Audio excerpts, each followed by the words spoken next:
CNews est venu me demander une interview à l'entrée de l'hémicycle.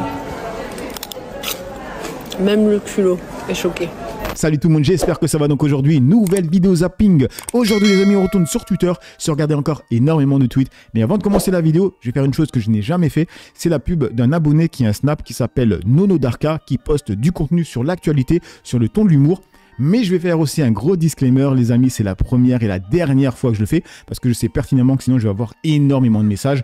Donc je répète, il s'appelle Nono Darka, il poste du contenu sur l'actualité, sur le ton de l'humour. Donc si vous avez Snap, yalla. Allez, on commence avec le premier post qui nous vient de Facebook, les mecs, pour changer un peu, et je le trouvais vraiment inspirant. En tout cas, cette séquence est vraiment inspirante. C'est de Réussir Millionnaire. Ce combattant demande à son adversaire de lui enseigner la prise qui lui a fait perdre le combat. Un mindset de gagnant, carrément les mecs.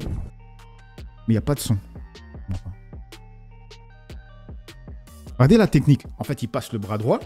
En fait, il met la tête, le menton sur le visage du gars. Il passe la main droite.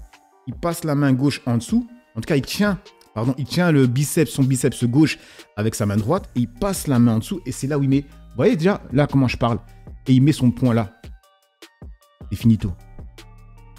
Et ça, c'est bien quand vous êtes en train de lutter, tu vois. Vous êtes corps à corps.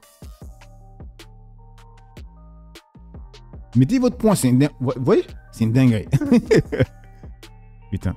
Bref, et on passe sur ce thread Instagram de David Renaudin. C'est marqué « Quand une dame en voiture klaxonne une ambulance du SAMU en intervention, que les voisins s'en mêlent et que la situation est à deux doigts de dégénérer. » Regardez. Ouais, mais c'est normal, vous inquiétez pas. Allez, venez, je vous fais la circulation. Attendez, s'il vous plaît. Il y a une ambulance qui est en train de travailler et il y en a pour un bout de temps.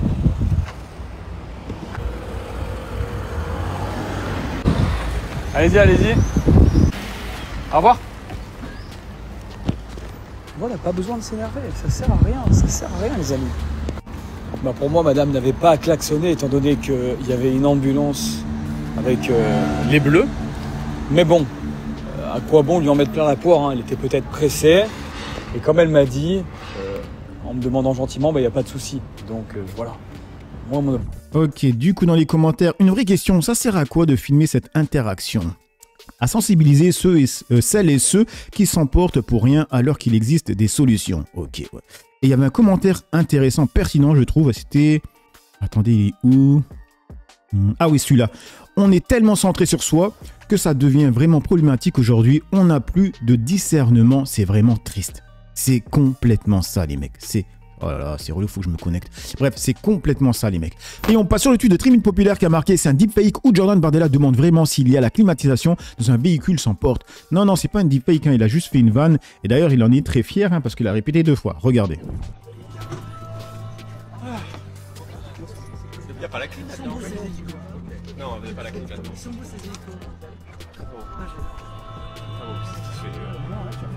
sont trop beaux les hélicos là. Ah, il y a ici aussi. Vous avez vu, il n'y a pas la clim. Il n'y a pas la clim. Il n'y a pas la clim là-dedans. Non, il n'y a pas la clim là-dedans.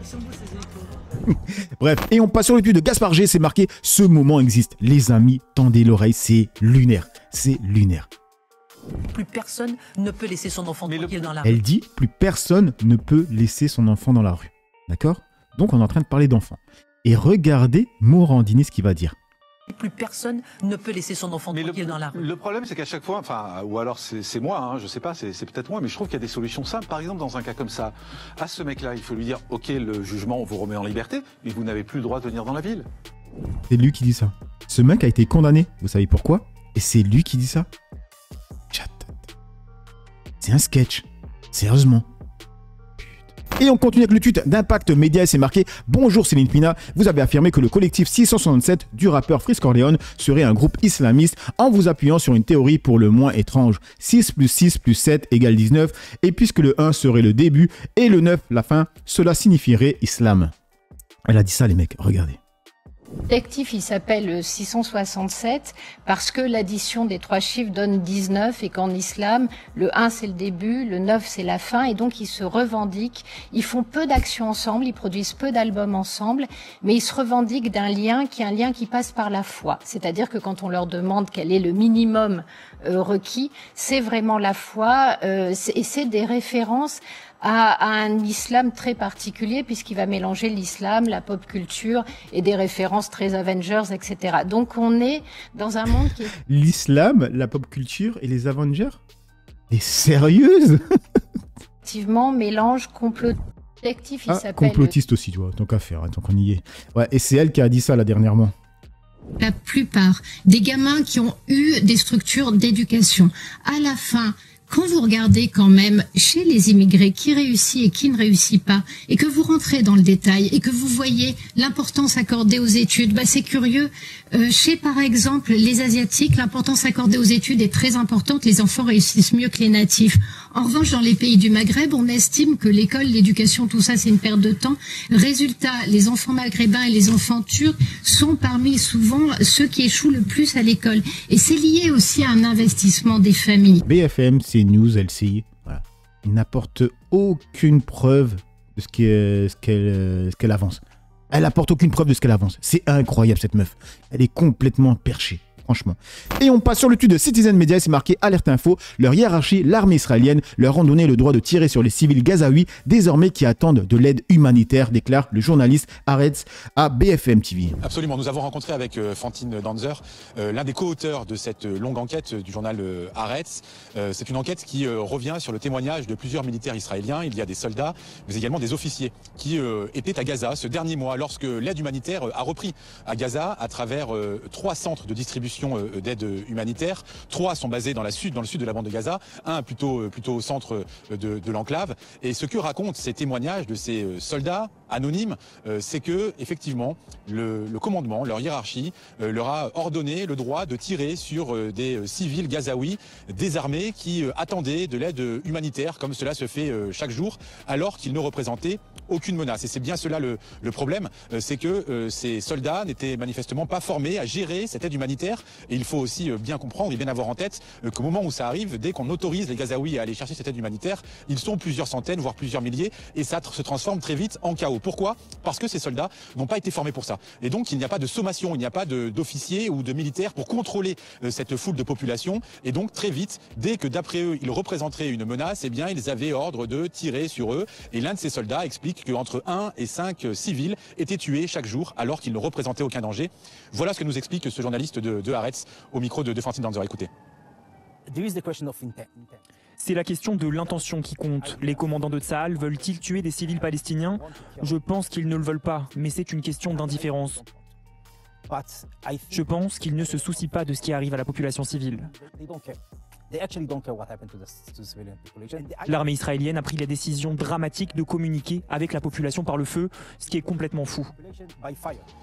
Ouais, ce journaliste, comme les 2 autres co-auteurs, conjure l'armée israélienne de déléguer ce travail de distribution alimentaire à ceux qui savent faire, parce qu'il y a un protocole extrêmement précis. Ça ne se fait pas comme ça par des amateurs, si j'ose dire. Et pour répondre à Benjamin Netanyahou, qui accuse le journal de mensonge, eh bien, il lui répond à Benjamin Netanyahou qu'au fond de lui, au fond du Premier ministre, il doit bien savoir que la réalité, cette réalité existe à Gaza. Et du coup, on continue avec le tweet de Ulysse qui a marqué sur les ordres de tir donnés contre les Gazaouis venus chercher de l'aide humanitaire révélée par Haaretz, l'indécent correspondant de LCI en Israël, Benaïm. Je pense que ça fait partie malheureusement de la guerre. Il faut voir aussi quelle est la source, le Hamas. Peut-être juste un dernier mot rapide sur ces révélations dans un journal israélien de civils gazaouis qui auraient été délibérément tués par des militaires de Tsahal. Là encore, ça vient sans doute, si ces accusations s'avèrent exactes, compliquer peut-être considérablement des négociations à venir. Je pense que ça fait partie malheureusement de la guerre et qu'il peut y avoir à un moment donné, il va falloir rendre des comptes de chaque côté. Ce qui est certain, c'est qu'il peut y avoir des bavures également du côté de Tsahal. En tout cas, il y a une enquête et une commission qui a été mise en place par Tsahal de ce point de vue-là. Donc oui, c'est toujours terrible. Il faut voir aussi quelle est la source. C'est souvent le ministère de la Santé du Hamas, qui n'est rien d'autre que le Hamas. On peut le transformer ou changer les mots en disant sécurité civile de Gaza ou selon la source médicale, ça reste le Hamas. Merci Afid. J'espère qu'il a dit la même chose quand l'hôpital a été touché en Israël. Malheureusement, ça fait partie de la guerre. Et du coup, pas sur ce tweet de l'œil média, c'est marqué Noam Ohana, réserviste de l'armée israélienne, a participé au génocide à Gaza. Journaliste, à propos de ces tirs sur des personnes qui viennent chercher à manger, est-ce quelque chose que vous condamnez? Réponse, je ne dis pas que ça s'est pas passé, mais je dis que vous affirmez que ça s'est passé. Ces tirs, pardon, sur des personnes qui viennent chercher à manger, c'est quelque chose que vous condamnez? Bah déjà, ce que je vous encourage à faire, c'est à ne pas prendre pour argent comptant le fil des. Vous dites que ça s'est pas passé en gros? Je dis pas que ça s'est pas passé, mais je dis que vous dites que ça s'est passé et en fait vous n'en savez bien. À aucun moment il va condamner. Il peut très bien dire, ok, je sais pas si ça s'est passé, mais si ça s'est passé, je le condamne. Voilà, c'est très simple. rien. Donc je dis simplement que lorsque le ministère de la Santé... Ça a été souligné par plusieurs organisations. Des organisations qui reçoivent leurs informations du ministère de la Santé, du Hamas, et on a eu plusieurs exemples ces derniers mois. Et donc je pense que une meilleure manière de réfléchir à ça, c'est de dire est-ce que continuer un conflit dans lequel les populations civiles à Gaza payent un prix très élevé alors que l'objectif militaire premier a été atteint depuis longtemps, est-ce que c'est quelque chose de raisonnable? Et je vous réponds que ce n'est pas raisonnable et que c'est également la position de la grande majorité des Israéliens. Un mot peut-être sur ces tirs, parce qu'on c'est l'ONU qui... Il n'a pas condamné. Je sais pas ce qu'il a raconté, franchement il m'a perdu, mais voilà, il n'a pas condamné. Qui souligne quand même qu'il y a eu ces tirs contre des personnes. Oui, l'ONU qui a des représentants sur place qui sont parfois infiltrés par le Hamas aussi. La situation, pour le coup, je rejoins Noam Ohana, est totalement confuse. Et elle est surtout due à une situation chaotique laissée notamment par ce blocus très long de l'armée israélienne. L'ONU qui parle quand même de crimes de guerre. Voilà, je vais jusqu'au bout. Oui. Non, mais il y a des gens qui se font tirer dessus. Ça, de toute façon, il y a cet exemple-là, mais il y en a eu d'autres aussi où il y a eu des tirs de sommation qui en fait n'étaient pas en l'air, mais bien sur la foule, des soldats qui se sont sentis menacés, des gens qui meurent de faim. Tir de sommation dans la foule. Tir de sommation, c'est ça. C'est pas non. Tir de sommation sur la foule. Donc nous avons des frappes préventive, nous avons des missiles qui sont partis par erreur, et maintenant c'est des tirs de sommation dans la foule.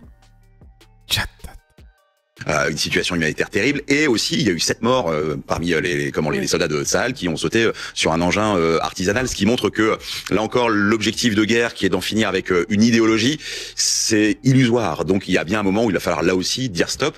C'est un peu l'idée de Donald Trump. On va voir si là aussi il compte mettre un point final, ne serait-ce que temporaire. En fait, quand vous regardez les chaînes d'infos, s'arrêter sur les mots qu'ils emploient, les mecs. Sérieusement, parce qu'en fait, ils parlent tellement vite, ils disent tellement de choses qu'on laisse passer des dingueries. Quand on s'arrête sur les mots qu'ils emploient, ça fait flipper les mecs. On passe sur ce tweet de Impact et c'est marqué Alerte Info. L'entreprise française Optical Center offre gratuitement jusqu'à 1000 lunettes et lentilles par jour aux soldats israéliens avec l'accord de son PDG Laurent Lévy. Je sais que c'est ici Optical Center qui donne des lunettes gratuitement aux Israéliens, aux soldats, pour mieux viser, oui. Alors expliquez-nous comment vous avez décidé d'offrir les lunettes, les lentilles, etc. aux soldats. Quand on a la chance de travailler pour Laurent Lévy, qui non seulement a validé l'idée, mais a financé tout, et a commencé à distribuer gratuitement aux soldats dans nos 43 magasins. Dans tout le pays, donc. Dans tout le pays. C'est uniquement pour les soldats. C'est concentré sur les soldats. Sur les soldats uniquement. Ouais. Donc, j'avais pas mes lunettes. C'est parfait ce que tu fais. Regarde le monde qu'il y a. Tout le monde a besoin de ça. On te remercie beaucoup. On